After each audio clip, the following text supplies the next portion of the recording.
Apa di aku ada dua. Allahu Akbar.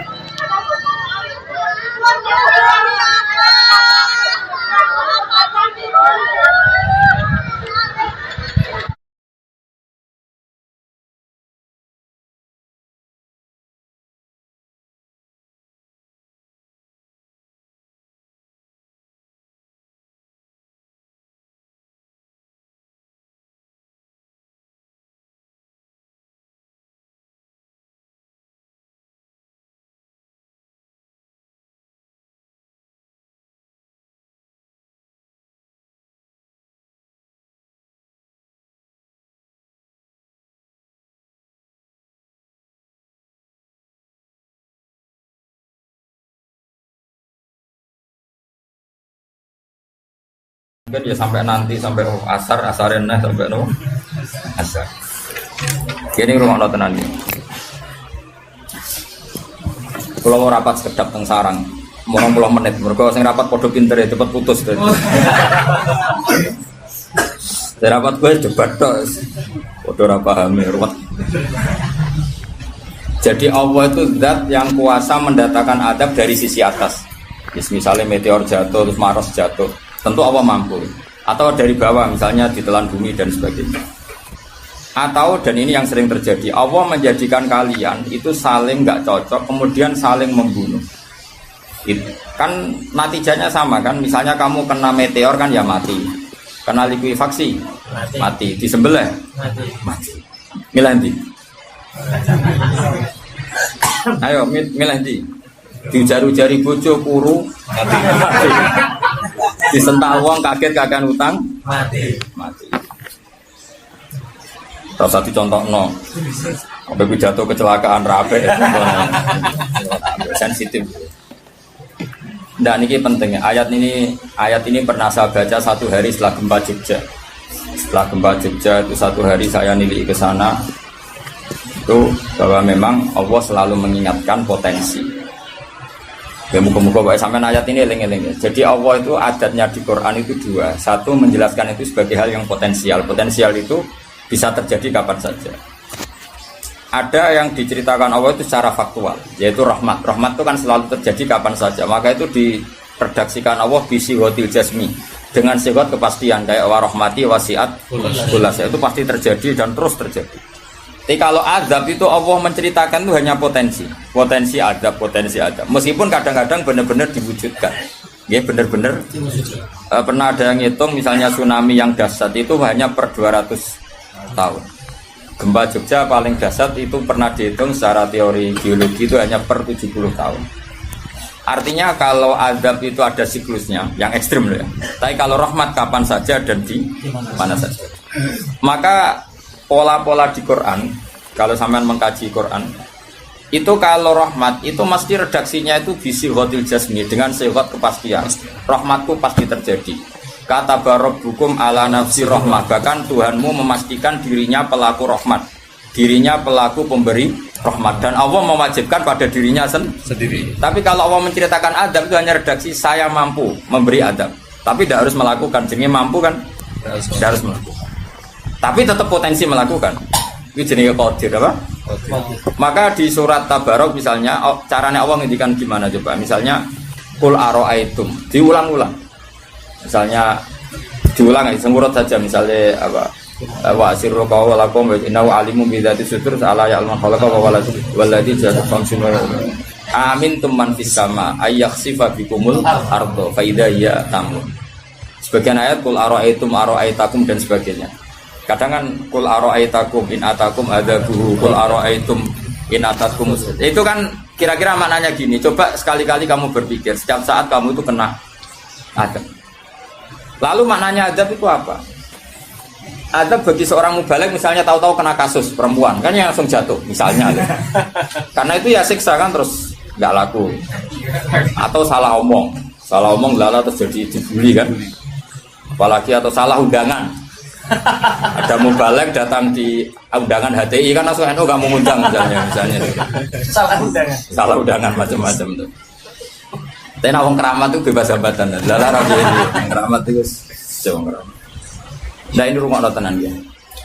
Kalau pastikan dan saya bertanggung jawab nanti ketemu pangeran ya. Nak rahmat iku mesti sighatul jasmi, napa sighat pasti. Memang ini bahasa ilmu hadis sighatul jasmi.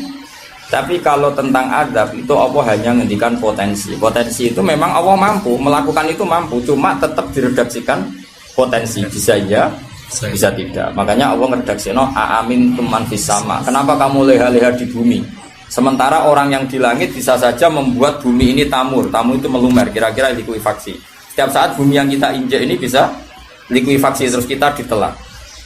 Atau ya sebetulnya bumi baik-baik saja, tapi ada angin bandang. Fayursila alaikum qasifam minar rih fayuhriqakum bima kafartum. Kayak tsunami kan gitu, angin bekerja sama dengan gempa, terus sudah kamu di darat tapi fayuhriqakum bima kafartum. Makanya ahli gempa Jogja itu sama saya itu kagumnya bukan main. Karena tadi ketika tanya saya, Pak Bah, masalah gempa itu gimana? Saya jawab tadi, sebenarnya Quran itu pernah gambarkan orang itu tenggelam di darat. Yaitu tadi fayursila alaikum qasifam minarri fayuhriqakum bima kafartum. Tinggal Allah melibatkan angin. Angin kan mengirimkan gelombang, kamu di darat kayak kasus di Aceh tapi tetap apa? Tenggelam. Jadi justru tenggelam itu bayangan Quran yang berupa adab itu fayuhriqakum bima kafartum. Kamu tenggelam. Ya tentu kita ngomong potensinya saja. Kowe ora usah sok suci dengan kata bima kafartum, itu urusane pangeran. Iki nuduh ngacak kafir dhewe. Maka ini penting ada kesadaran ahli sunnah. Kalau Allah ngendikan ya kita diam saja, karena Allah itu ala kulli syai'in qadir bi kulli syai'in alim. Kamu tidak usah kecangkeman orang Aceh diadab karena banyak maksiat, ke malah goblok yang telulas. Podo-podo maksiat yang Aceh, rak maksiat yang Bali. Bali le maksiat yang Hollywood, Hollywood le maksiat yang Cina malah komunis. Enggak usah ngomong gitu, pokoknya adab itu Allah kuasa mengadab siapa saja. Tapi kita berhenti di situ, tidak usah ngomong siksa karena dosa. Karena kalau kamu ngomong dosa diperbandingkan ada daerah yang lebih dosa atau itu tidak wilayah kamu. Terus misalnya ono kisah melarat, Qur'ane ra barokah. Yo ora usah nuduh ngono, iso wae justru melarat iku barokah, mergo ra kakean hisab nggo duwe wong. Justru pidato laris iso ora barokah, kakean nggo duwe wong. Rumah samu ora ono tanggung jawab. Kan kita tidak pernah tahu. Iya. Jelas ana walatus aluna yauma idzin anena. Semakin dapat banyak tanggung jawabnya semakin banyak. Ora iso terus pilih-pilih wah kuti ilmuku barokah laris-laris mbahmu. Tidak mesti semua di dunia itu tidak mesti semua. Yang sedang rezekinya banyak bisa saja hisabnya banyak. Tapi bisa saja memang barokah. Ngono bodoh ya melarat wis iki. Tapi sing ra di rezeki iso wae azab, iso wae ngringakno hisab. Kita kan tidak pernah tahu. Nawali mesti ngringakno hisab. Tapi nak wali pancen ya aki-aki adab. Umume wa may takila alahu makhraja. Wong ora tau untuk makhrajan niku wis perlu dicurigai no. Saya ulang lagi ya. Maka baca Quran di akhir zaman itu separuh tidak apa-apa. Ya sudah Allah itu mampu yuhriqakum.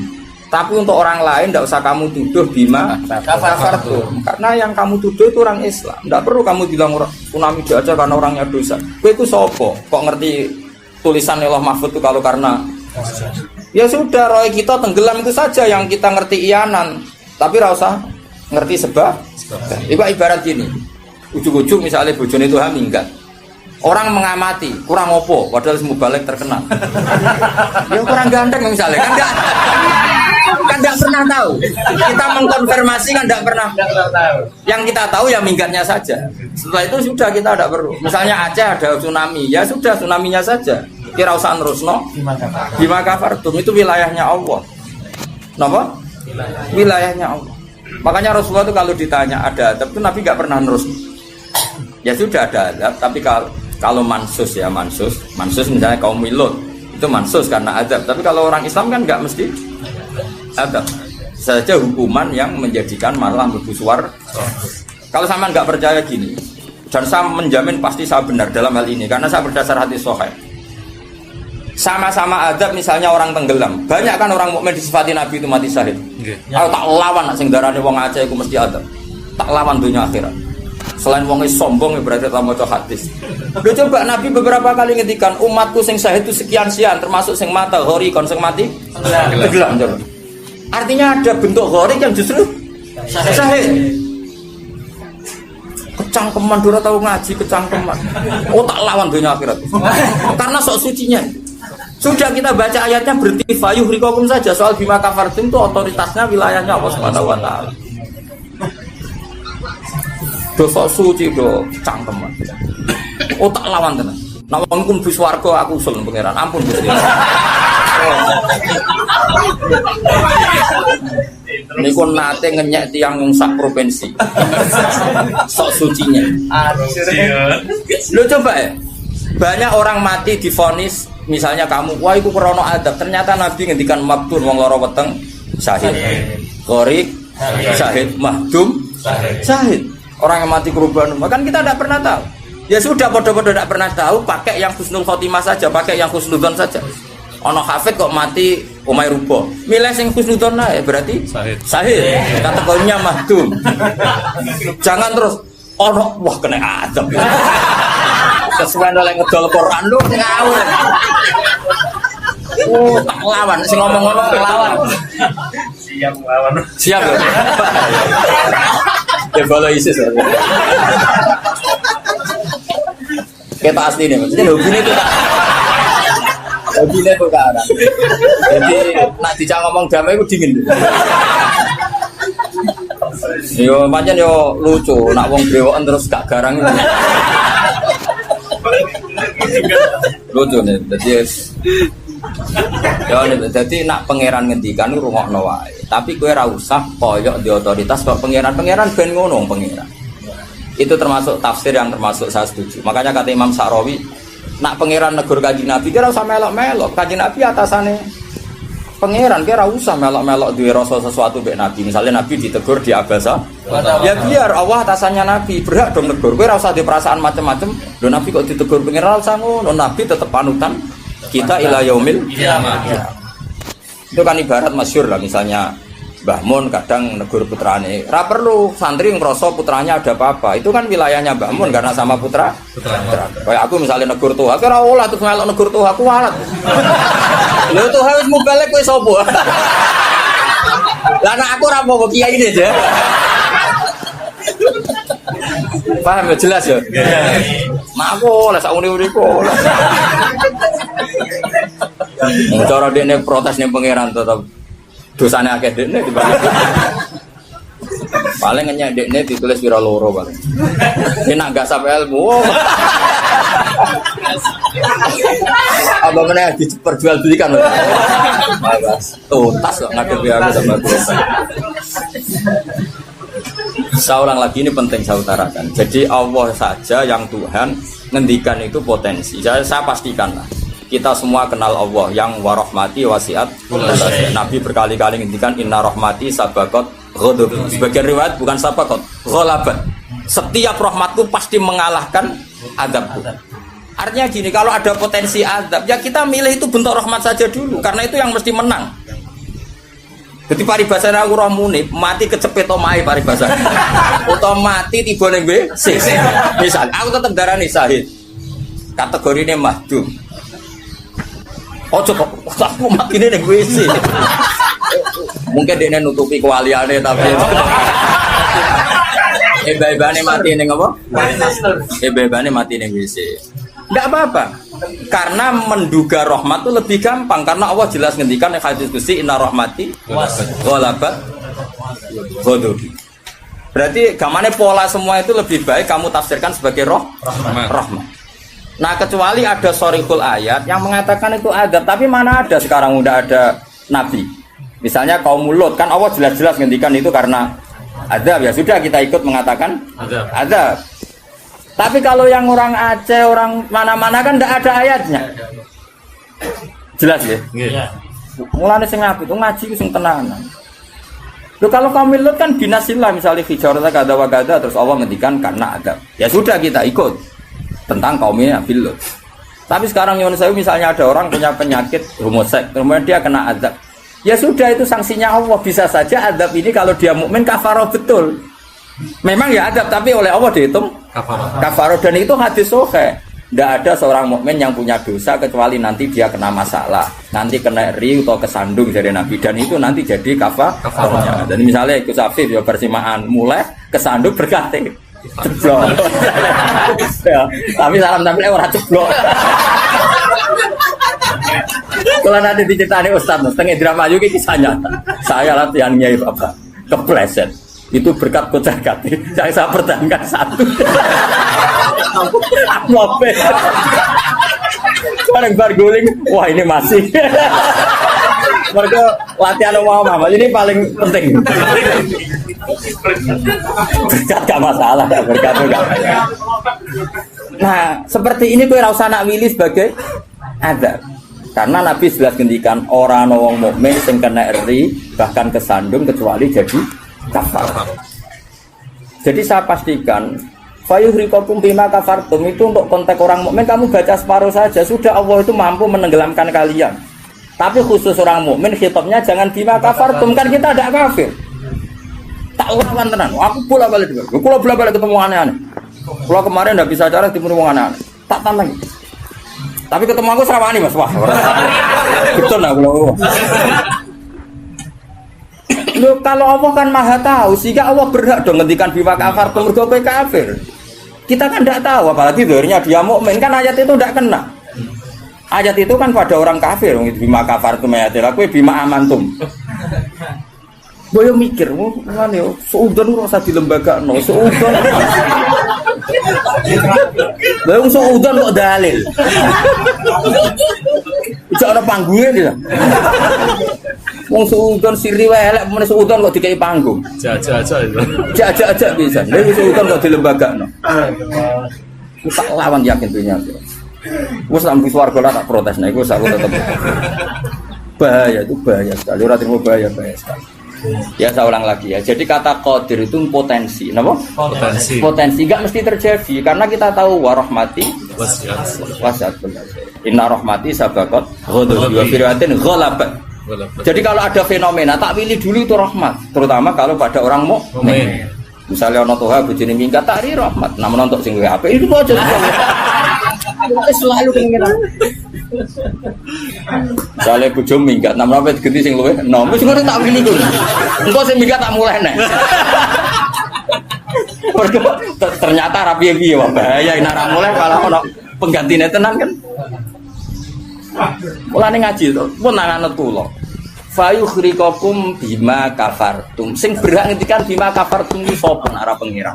Wong yang terjadi di Indonesia udah do mukmin, mana mungkin kita teruskan bima kafartum. Rungokno tobat wong-wong. Awas ya dunya tak lama. Amane Nabawi anut Sayyidina Ali. Dari Sayyidina Ali, aku sok ben ketemu pengiran pertama, nglapurno wong sing masalah mbak. Ana awwaluman yatsu baina yadir rahmanil khusuma. Aku wong pertama sungkeman yang pangeran. Iku apa konfirmasi musuhku aku bener. Aku sih yakin ngono. Aku sebenarnya ngono. Nah, ulama dilawan bal ngenyek.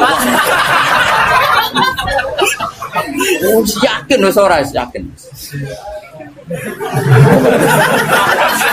Oke, ana awaluman yajsu baina yaday rahman lil khusumah. Yajsu iku apa sungkeman. Sama kata jasa yajsu siswa. Aku wong pertama pas ketemu pangeran sungkeman mengkonfirmasi itu tolong diputuskan saya atau mereka yang benar. Aku lah yang ngono harinya. Sowan wong dilawan ngawur ya. Quran wae pangeran ngendikan apa saja sah karena Allah itu alimum bidzati sudur bikulli syai'in. Alim kita ini siapa? Kita kan enggak tahu detailnya orang-orang mukmin. Enggak usah kamu vonis itu ada.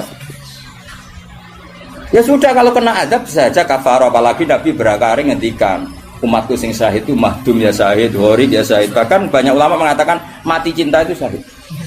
Asal gak zino, gak SMS-an loh. Ngempet seneng apa SMS-an wedi dosa. Apa delok wedi terus mati ku syahid ya. Yakin. Tapi nek men delok gambare SMS-an terus bareng kalah saingan mati. Wah.